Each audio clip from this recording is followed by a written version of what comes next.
Hey there, my name's Dan Jackson, and I'm the Queer Strength Coach. I help gay and queer men get stronger and feel more confident in and out of the gym using a program called the Queer Strength Foundation Formula. And in a moment, I'm going to introduce you to Vince Bustillos, who just finished graduating through the program and is invited into the studio to share his experience working with the Queer Strength Coach and going over all that he's achieved in his short time within the program. If after listening and hearing Vince's story, this resonates with you and you'd like to hear more about how you can achieve the same results that Vince has, then stick around to the end of the video where I'll come back on and tell you how you can join the same Queer Strength crew that Vince has been a part of. Hello. Wanted to welcome and thank Vince for coming in and stopping by the studio to share his experience working with the Queer Strength Coach and share his story with the audience, with you at home who is watching, and ask him a few questions. So before we dive into this, Vince, would you like to introduce yourself to folks watching at home? Give a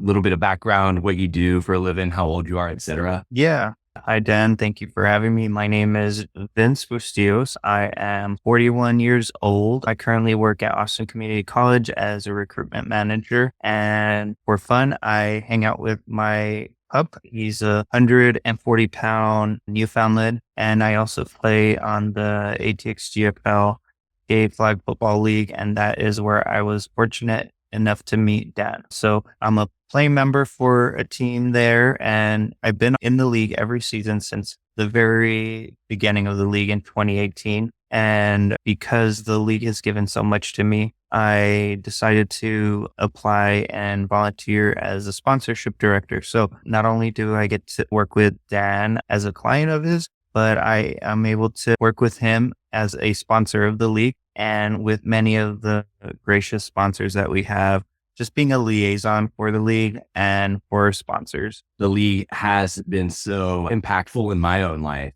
I kind of consider it being there for me post-pandemic and providing me with one of the first real queer communities that allowed me to really feel like I could be myself, do things I enjoy, connect me with like-minded people. So it is such an honor to be able to support it. Thanks for all the work that you do and continue to do within the league. Go ahead and pivot and talk about, you mentioned we were working together both as part of the league, but mainly over the past few months, you really putting the work in as a member of the Queer Strength Coach community. And I want to hear a little bit about your story, mainly starting with the beginning, where you're at, what you've achieved, and here where you're at today. So going back to chapter 1, when you think about way back when we first started talking to each other, would you have considered your biggest challenge prior to working with the Queer Strength Coach? Yeah. So one of my biggest challenges was staying motivated and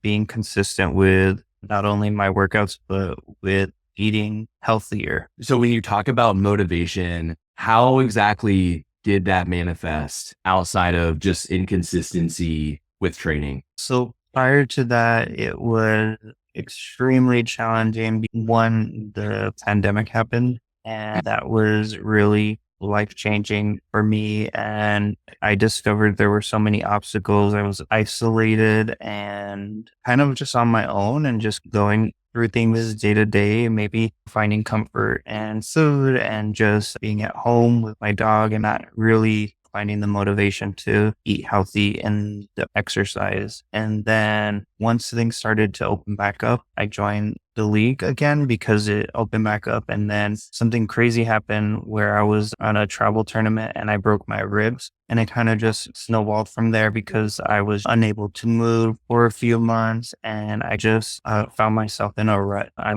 felt helpless. I felt alone. I felt like anything that I did or tried was impossible. I felt like I was in this big hole and I was trying to get out of it, and I was trying to utilize what I used in the past to get out of that hole whenever I saw it going deeper and deeper, but wasn't able to actually make any movement and just found myself kind of digging that hole deeper. That does sound frustrating.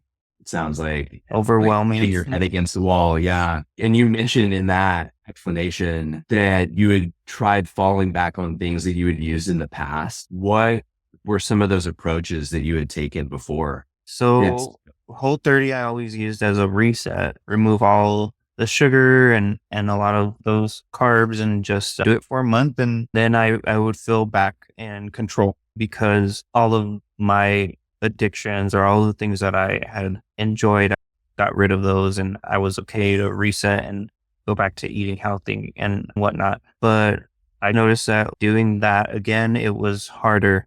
I did do a Whole 30, but I came back and I don't know, it just didn't feel the same. Another challenge was the people that were in my life were different. I was in a relationship, so it wasn't really hard to do Whole 30 while you're in a relationship because your partner wants to go out to eat and it's a very strict diet. Another thing was I was very good about going to the gym. Weekly, I work across the street from a gym and it was really easy for me. But because I would go in the gym and I would see so many people there and I felt like I was already behind, I was never really encouraged to continue to keep going. So those were definitely some of the obstacles and challenges that I hadn't faced before. That last piece that you touched on, you have a gym right across your street from your place of work. You go there and it sounds like the shortcomings to that were just not knowing what to do or just feeling like, kind of reflecting your words back at you, you felt like you were starting from a place that was so far behind. It was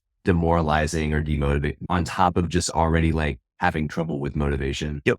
Was there any other shortcomings around the Whole 30 diet that you followed or any other attempts that you made at achieving some of these goals in the past? So after I did all that time, I noticed that I would go back and before I would be able to maintain. And after that, it would just be like a bounce back and probably 10 steps back from where I started. One before I would be able to utilize that and kind of take it and run. This time I would actually end up worse off than when I started. I'm older, relationship. There's so many things that are different now than back then for sure. Yeah.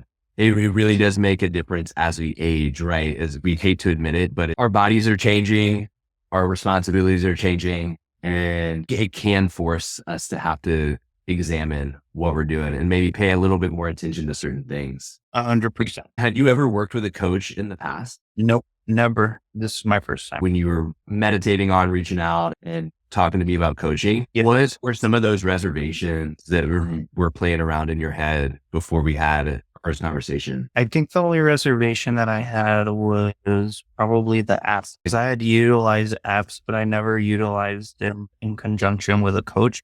It would just be the app alone. So that was kind of something that I was a little hesitant on and how that would look and how that would work. But in the end, it ended up working out fine. And I feel like the app was more of a tool for us to use as opposed to something that I felt kind of beholden to or obligated to. It was more something you and I both used. Gotcha. Yeah. And I'm also happy we were able to find solutions for you that worked. When you think about our time working together, what changed after working within the program for 3 months? Yeah. So a few things changed. One, I just didn't want to let you down or let myself down. So I never had that in the past. Yeah. Yeah. Before, if I let myself down, I was like, okay, I can just try again Monday. But having you there was very beneficial. I had been vegan and then I stopped being vegan and my relationship with food was a little different because I wasn't used to cooking my food like I had used to and it would kind of gross me out. And my relationship with food had changed, especially with you giving me some easy recipes that I could use and then put them in an Instant Pot and do it quickly. It's not that you were eating poorly before. It's mainly just about like nourishing yourself enough to be able to see those results. And I think on that vein, you had shared some results with me. Would you mind sharing some of the results that you achieved? Well, one of them was I could tell I got stronger. When I would go to practice, I was not breathing as heavily as I used to. Even it was hard to tie my shoe, wheezing,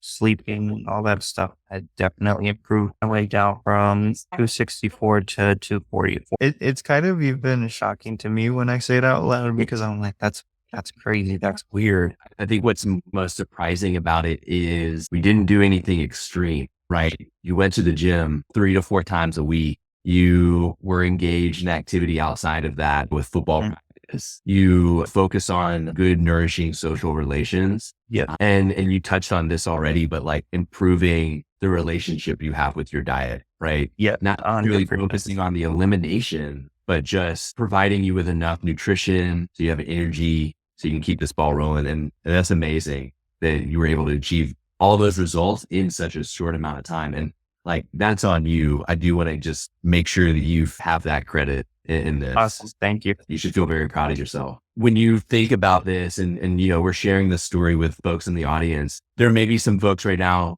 who are on the fence about working with the Queer Strength Coach. So do you have any words or advice to offer those people who are considering making this choice to move forward with coaching? Yeah, definitely want to say if you're thinking about it or you're on the fence about it, I know that we had talked about it. You and I had talked about it since March, but I didn't really make a commitment till May. And I was hesitant because of one, I was like, I don't know how this would work out.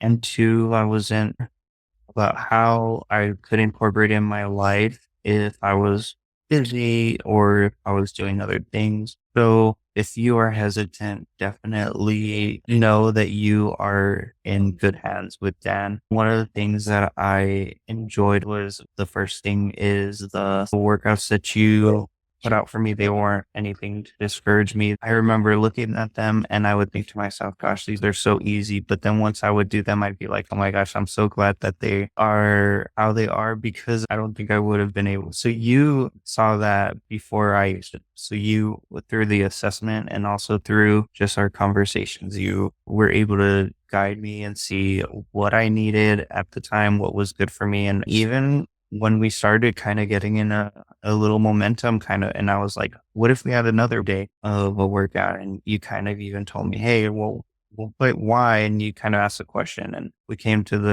the result of like not adding it. And I think that even was beneficial because there were some times where I had 3 days to work out and it was hard for me to do the 3 days. And I know that once you miss one day, it's kind of like a snowball effect. So you saw that in me that I didn't see, that things that I needed.